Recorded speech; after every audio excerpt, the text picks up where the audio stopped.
Petualangan kali ini begitu menguras adrenalin. Saya akan menuju kawasan perbatasan Indonesia-Malaysia di daerah pelosok Kalimantan Utara.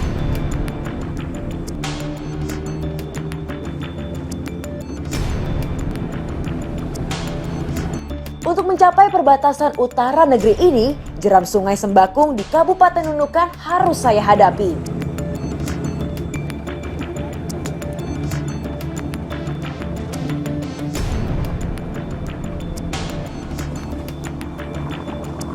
Arus sungai pegunungan ini dapat berubah setiap saat mengikuti curah hujan di bagian hulu. Ya, resikonya tidak main-main.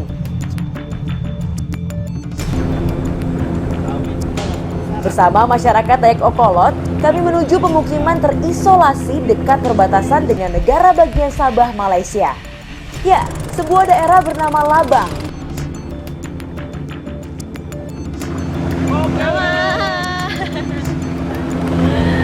Jadi memang di Kalimantan khususnya di Nunukan ini masyarakat masih menggunakan sungai sebagai jalur transportasi.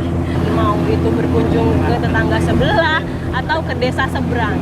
Tapi tujuan saya masih jauh di depan sana, sekitar 4 sampai 7 jam. Tapi untungnya di belakang ya tuh, pasukannya rame. Jadi tetap seru walaupun masih jauh ya di depan sana.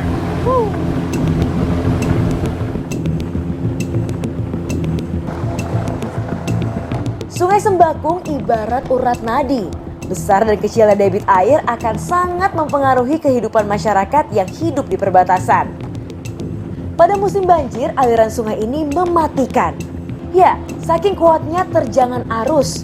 Praktis mobilitas masyarakat di Kecamatan Lumbis dan Lumbis Ogong jadi terganggu karena tidak ada transportasi darat.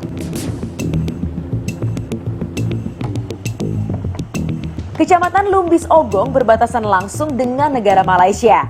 Jadi, selain warga sekitar, pemandangan tentara Indonesia yang hilir mudik juga menjadi hal yang lumrah.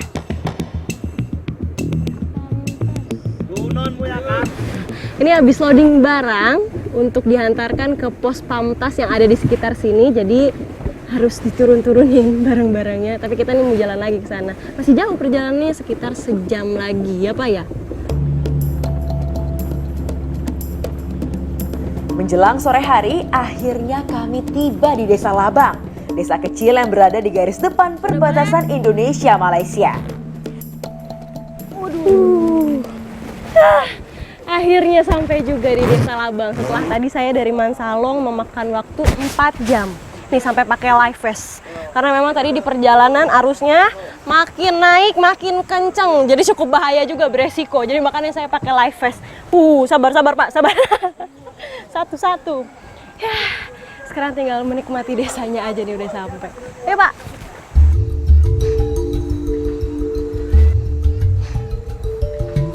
Desa Labang sebenarnya terdiri dari 5 desa kecil. Wilayah ini merupakan pemukiman baru hasil relokasi pemerintah pada tahun 70-an. Mayoritas dihuni kelompok Dayak Okolot dari Sungai Sulon. Sebagian besar dari mereka mengandalkan metode bertani dan berburu untuk kehidupan sehari-hari. Akhirnya setelah tadi saya jalan-jalan nyampe juga di ujung salah satu kampung di Desa Labang. Nah kalau saya lihat di sini nih, perkampungannya dekat sama sungai dan juga memanjang karena kontur tanahnya yang terjal sehingga tidak memungkinkan untuk banyak bangunan di sini.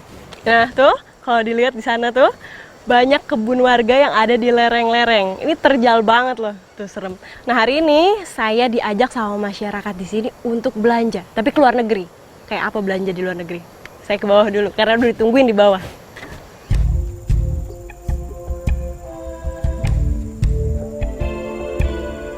Tinggal di batas negara, tentu ceritanya berbeda.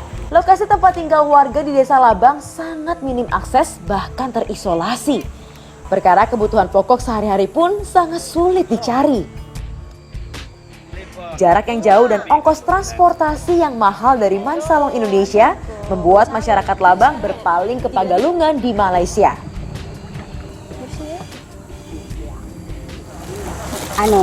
Kanenya kau legio. Mamanya mau ikut belanja juga katanya. Kalau di Indonesia jauh banget perjalanannya, sekitar 4 jam lagi. Jadi lebih dekat ke Pegalungan, sana cuma 1 jam. Kita berangkat, Bu. Oko. Bapak, mau belanja apa di Pegalungan? Belanja apa nanti? Beli apa gula kah? Minuman. Bahan pokok ya? Ah. Anak ikut. Dadah, Mama. Sungai Sembakung menjadi akses rutin warga Labang untuk hilir mudik mencari beragam kebutuhan di negara tetangga. Setelah disuguhi bermeter-meter perkebunan kelapa sawit, petualangan lintas negara kali ini ada yang wajib disinggahi. Yang satu ini contohnya.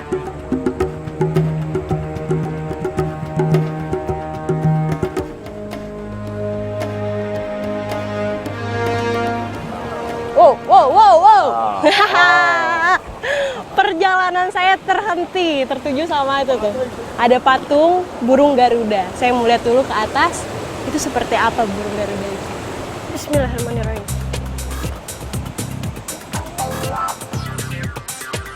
Ya, seperti wilayah perbatasan lain di Indonesia, di Sungai Sembakung juga ada patok batas negara yang menandakan wilayah kedaulatan Republik Indonesia. Oh, ada tulisannya. Badan Intelijen Negara Mei 2015. Dibuatnya pada bulan Mei 2015. Ini untuk apa? Untuk identitas bangsa kita di perbatasan karena tidak ada lambang-lambang yang mengikat di perbatasan, sehingga ini untuk memudahkan anak-anak generasi muda mengenal lambang negara kita. Jadi sampai saat ini status di daerah perbatasan khususnya Sumantipal Sinapat ini masih status quo. Masih perdebatan masih dalam ya? perdebatan antara bangsa kita Indonesia dengan Malaysia.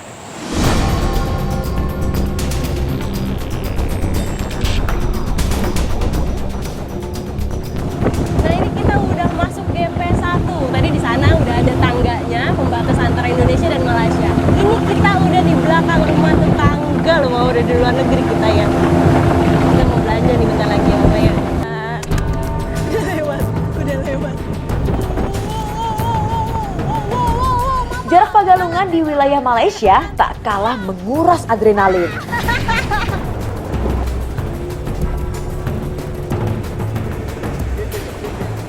Semakin gede ya ke sana.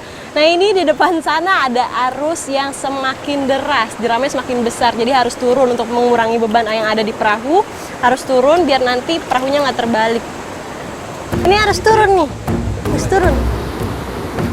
Sungai Sembakung bagian hulu tipikal upper river dengan jeram-jeram di sepanjang badan sungai. Beberapa berkategori berbahaya untuk dilalui dengan perahu penuh beban.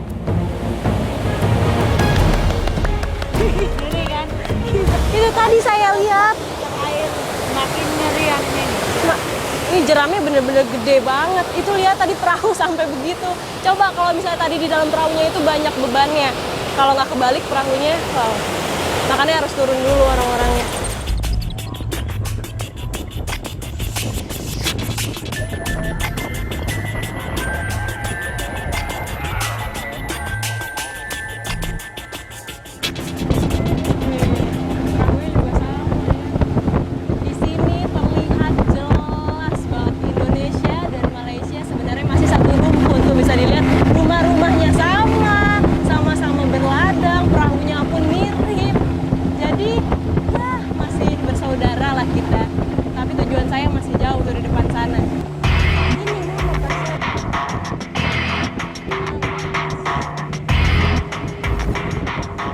Ini karena kalau masyarakat di sini sehari-harinya suka bolak-balik ke Pegalungan, ke Labang, jadi memang sudah biasa. Tapi kalau misalnya saya kan baru nih sekali dari luar juga, jadi kayaknya di sini aja tunggu instruksi bapaknya. Kalau boleh naik kita naik, kalau enggak ya kita tunggu di sini dulu. Kita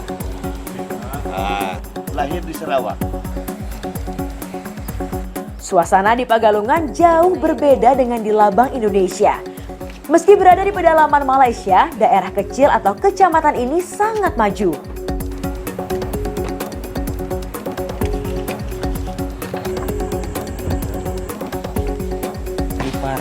Oh, harus lupa. Berarti 4 ringgit 12.000 kah? Yang sejuk kan yang ada es kan? Goreng soto. Oh iya. Soto ayam ala kota Malaysia.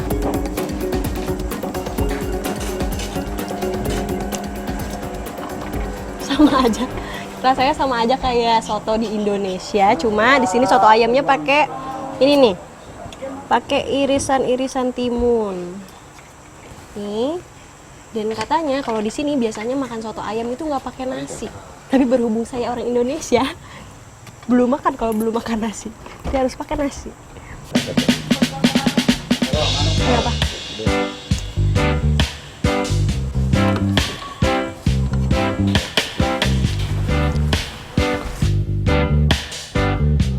Aneka kebutuhan sehari-hari bisa ditemukan di sini. Selain itu, jarak tempuh yang jauh lebih singkat menjadi alasan utama mengapa warga Labang Indonesia berpaling untuk belanja kebutuhan mereka di Malaysia. Nyatanya, dibutuhkan waktu sehari penuh untuk mengarungi sungai jika warga memilih untuk berbelanja di wilayah Nunukan, Kalimantan Utara. Ya, ini mama belanjanya. Ini habis nemenin mamanya belanja, gantian saya yang mau belanja, mau lihat-lihat ada yang lucu nggak di dalam. Apa ini?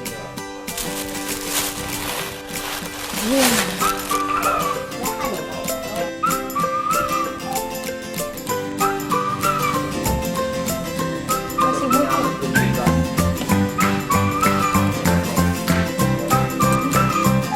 Kenapa PP-nya besar? Iya. Oh, ada anting.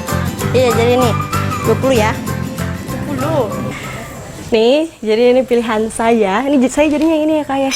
Yang ini jadinya. 20. Jadinya yang ini. Nih kalau bisa dilihat, ini sebenarnya ada juga di Kalimantan, suku Dayak. Nih seperti ini sama. Jadi memang kebukti Indonesia dan Malaysia dari dulu sampai sekarang masih bersaudara. Hampir sama budayanya. Nih lihat. Bagus kan? Bagus gak? Bagus. 20 oke? 20.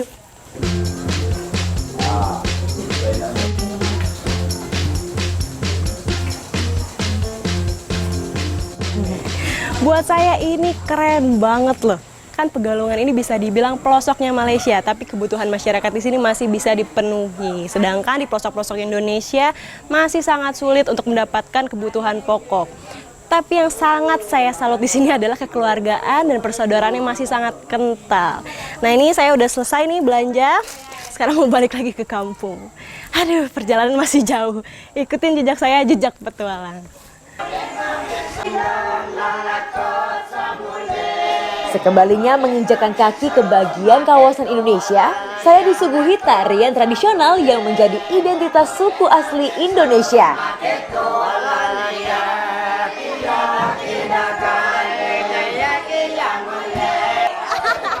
Dayak Okolot punya nafas layaknya suku Dayak lain di Pulau Kalimantan.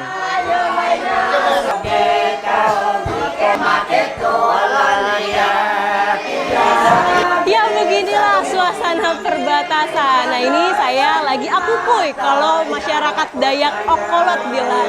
Nah ini kayak semacam bernyanyi, cuma pakai tarian. Begini ya Mama ya? Mama menari bagaimana menarinya? Menari bagaimana tadi ajarkan saya?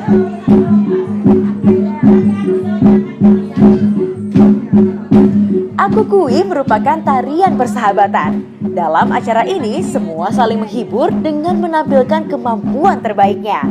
Dalam masyarakat Okolot, akukui seringnya dilakukan ketika ada pertemuan antar kampung, sebagai tanda persatuan dan juga kehangatan kekeluargaan.